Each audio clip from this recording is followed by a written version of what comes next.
any alteration which may be harmful to the interest of the other state. That means the lower writing. Similarly, the UN Convention on the Law of the Non-Navigational Uses of International Water Courses adopted in the 1997 by the General Assembly states in Article 5 that the states sharing an international water course with other states utilize the water course in its territory in a manner that is equitable and reasonable with the other sharing states. In the region, in the South Asian region, India is not only upper riparian with respect to Pakistan, but also to Bangladesh and Myanmar.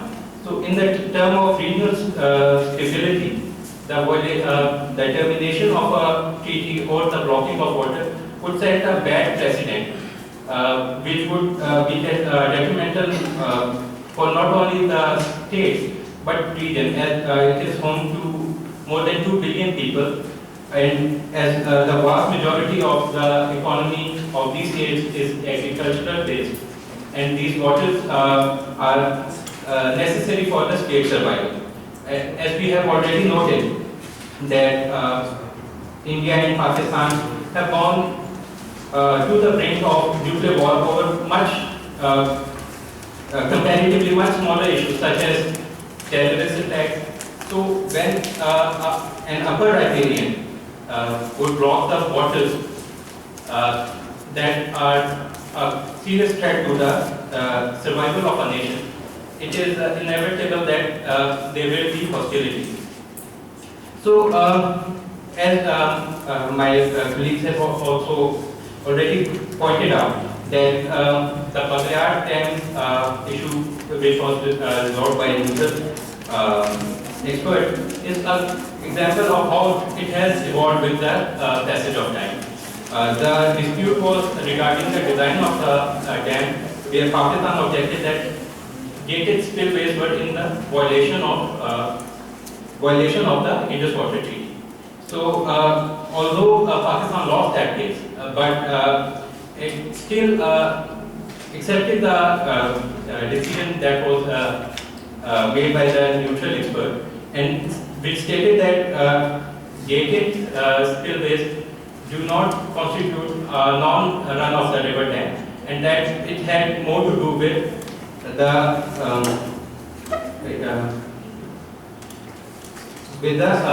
power generation and not storage. So Pakistan's right of minimum flow was also safeguarded, and Indian investment of around $350 million was not reached. Similarly, if this treaty is terminated by mutual consent, in recent times, unfortunately, the Indus Water Treaty has been linked with the security of the region. In the aftermath of the Uri attack, the Indian government first stated that it was time that the Indus Water Treaty be terminated. So, although they have no legal grounds that they can terminate this treaty unilaterally, as it is stated within the treaty, but our argument is that the status quo, that is that the treaty, Indus Water Treaty, is beneficial for both the countries, as is evident from the Baghliar case. Also, the World Bank, as a broker of the treaty, mediates between India and Pakistan by either appointing a neutral expert, for example, Baghliar case, or suggesting the resolution of dispute by dialogue between the two countries. So, in bilateral relations, the Indus Water Treaty has been a success story for India and Pakistan, where we have seen hostilities and war. I think this treaty should be kept in place in order to promote regional peace and stability. And as we have seen that disputes have been resolved under the framework of this treaty. So, it is imperative that Pakistan and India keep this treaty in place so that regional peace and stability can be achieved. Thank you.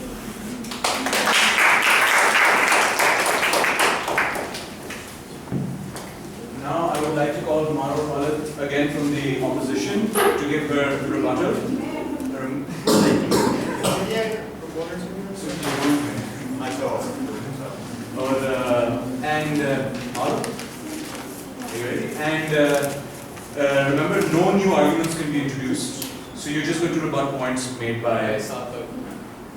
By Sarthak. Yes.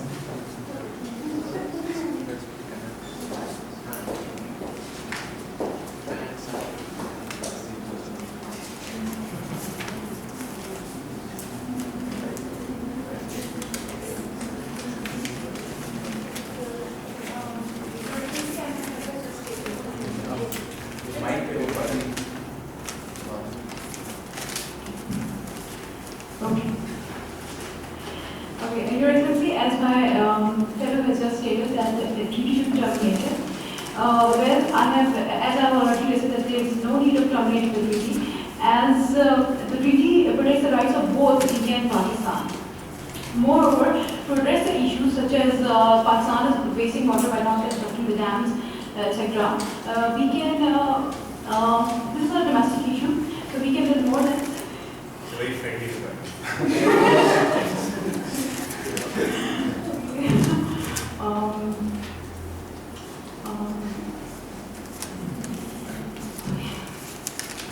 Time pause कर लें. It's okay.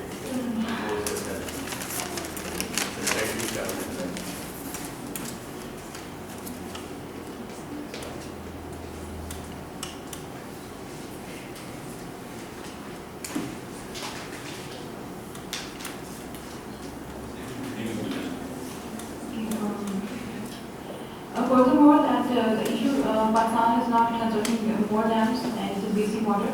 We can address these issues by making another treaty which will supplement the Indus Water Treaty. And if this treaty is terminated, then it could. Sorry, Why should we have it? You guys are doing quite bad.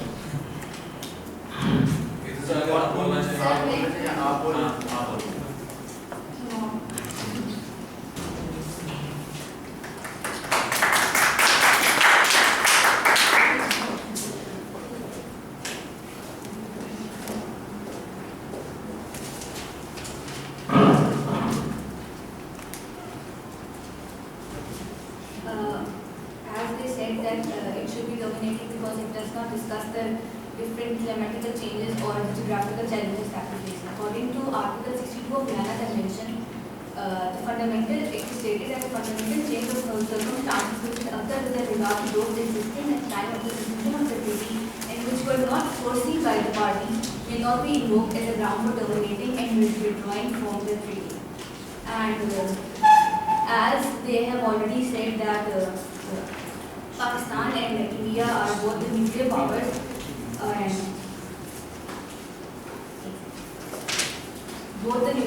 so if the treaty is terminated, then India will stop the flow of the water and it will lead to us to the war, and we cannot afford a nuclear war at this time. Secondly, if we both have to, if he said that we can conduct a treaty, we can terminate this and conduct a new treaty, then it is totally impossible because of the tension going on between India and Pakistan. So because of that situation, we cannot, they cannot even sit together or do something. And even the Modi said that he already has given us the threats about termination of the treaty and that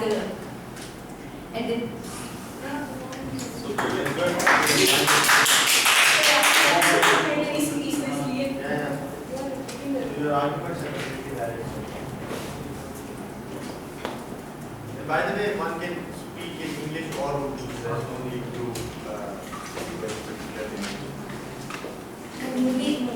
Modi, whatever, he has already said that he wants to punish Pakistan and it will come out.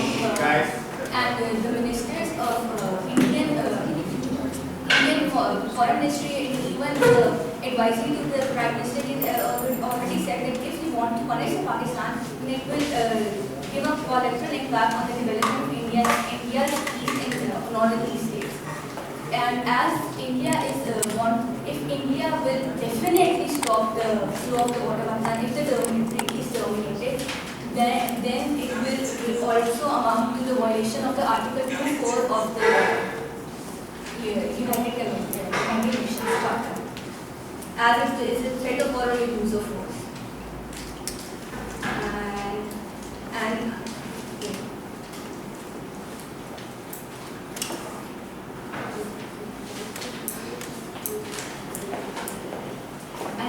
we can do it that we can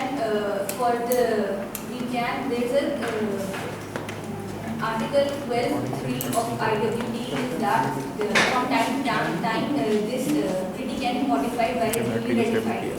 So if we want to cover all the challenges we are already facing, then we can modify it, or if there is no need to terminate the treaty, we can make another treaty outside the scope of this treaty to address all the challenges. Thank you.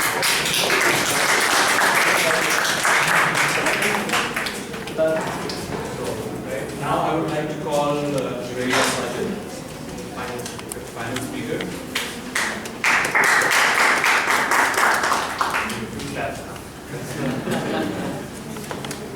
Just a good question.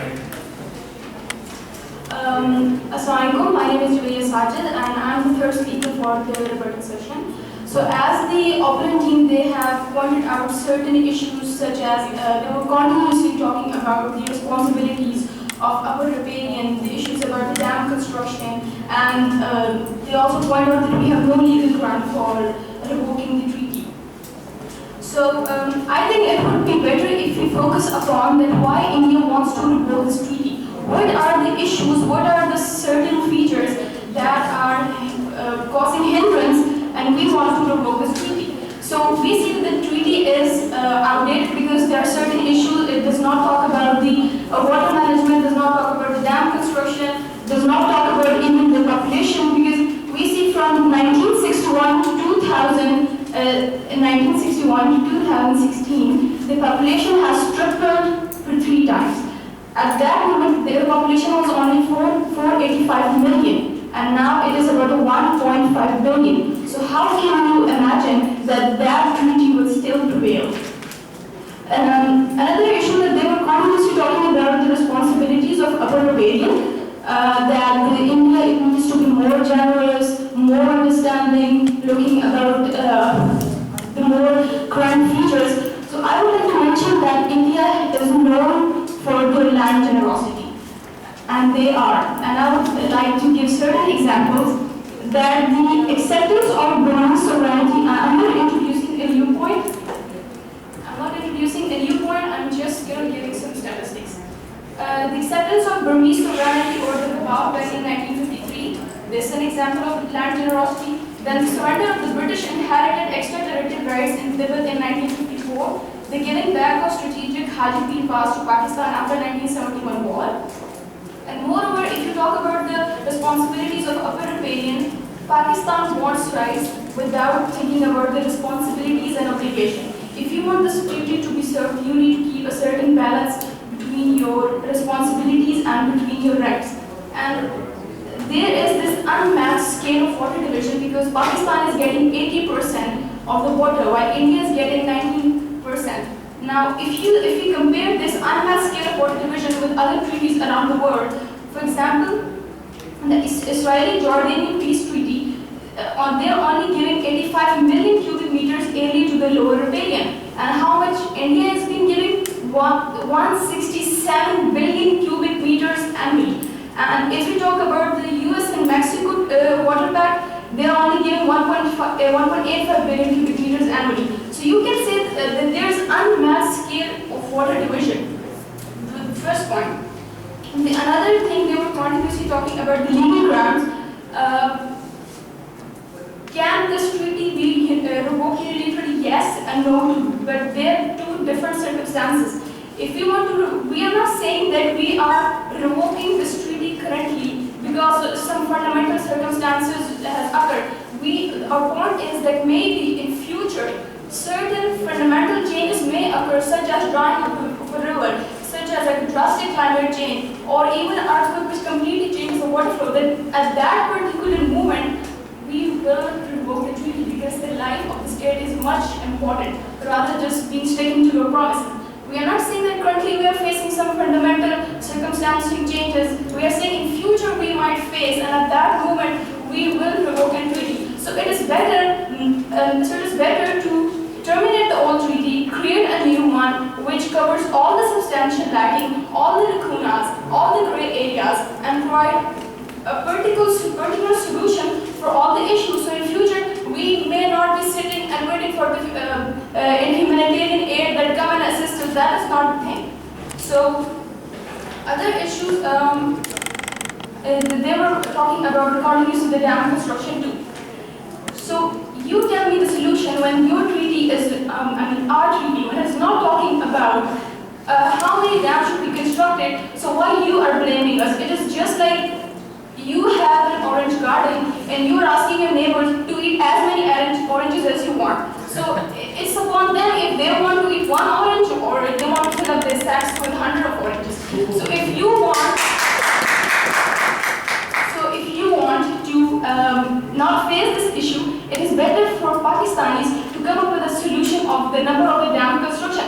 Because the population has been arising, you can't just sit and say that, oh, India is being violated, India is violating this and that. Why are you not taking full responsibilities?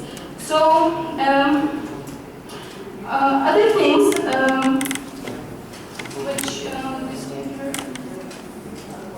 so I would like to conclude with some recommendations, though I have given. But the thing is that if India wants to preserve this Indus Water Treaty, you should look for your rights as well as for your responsibilities. And it is better to create a treaty which is not water proportioning, rather it is water resource development treaty. Secondly, there was a very good quote, and I like to end is that it is a sign of statesmanship, not weakness, to acknowledge the past and then move beyond it. So just forget your disputes, think about the current solutions. The world has been progressing. You can't stick to the old treaties which has been outdated. It is not covering any issues. It does not talk about the climate change. It does not talk about the sedimentation. It does not talk about the huge consumption of electricity. So rather than just saying India is violating, India is making more dams, why do you not amend the treaty and come up with a solution that is better for both India and Pakistan as well as Kashmir? 3 rivers has been passing through Kashmir, Chenab, Jhelum and Indus, and they are the worst sufferers. There is no electricity over there. Why? Is this we are giving them? We talk about that we can do anything for Kashmir, and yet we are not providing them any facilities. So it is time to be more practical and think about the better solutions. Thank you so much.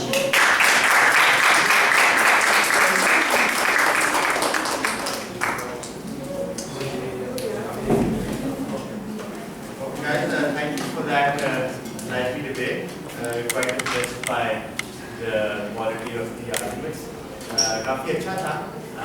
The good thing was that evenly balanced था काफी. So between the two teams, I think Wes and I just exchanged notes from हमारे similar marking है. सिर्फ 19 piece का फर्क था in terms of the marking. So for team A, I'm going to call you guys team A. Team A में आप लोगों की जो थी, in my view, your advocacy skills were quite good. Overall, I think the advocacy skills of this team were better, but the research quality was uneven. So sometimes the research quality was good, and sometimes so it was fluctuating in its quality. So that way, I think overall, Team B had better research quality, even though the advocacy was not as strong. As far as the validity of the legal arguments, that also was, it was okay. It was not bad. But आप लोगों का, from your perspective, I think you had general good arguments, like common sense में आपके arguments अच्छे थे. But it was not backed up as much by the law as perhaps it could have been, and that's understandable because the proponent had a difficult position to defend.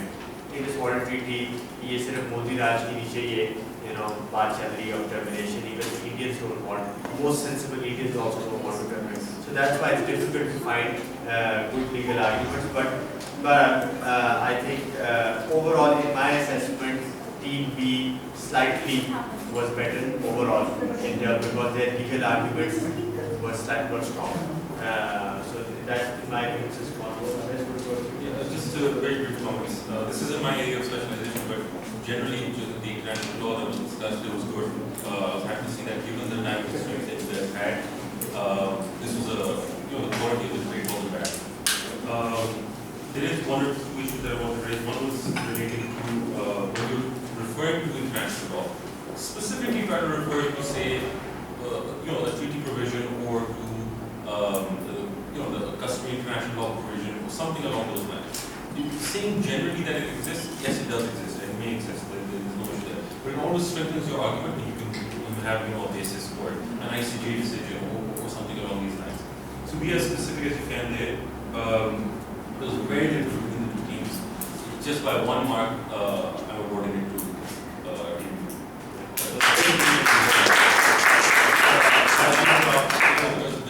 Yeah, I think best speaker, Wes and I are both unanimous that it was Mr. Syed Muhammad Iftizai.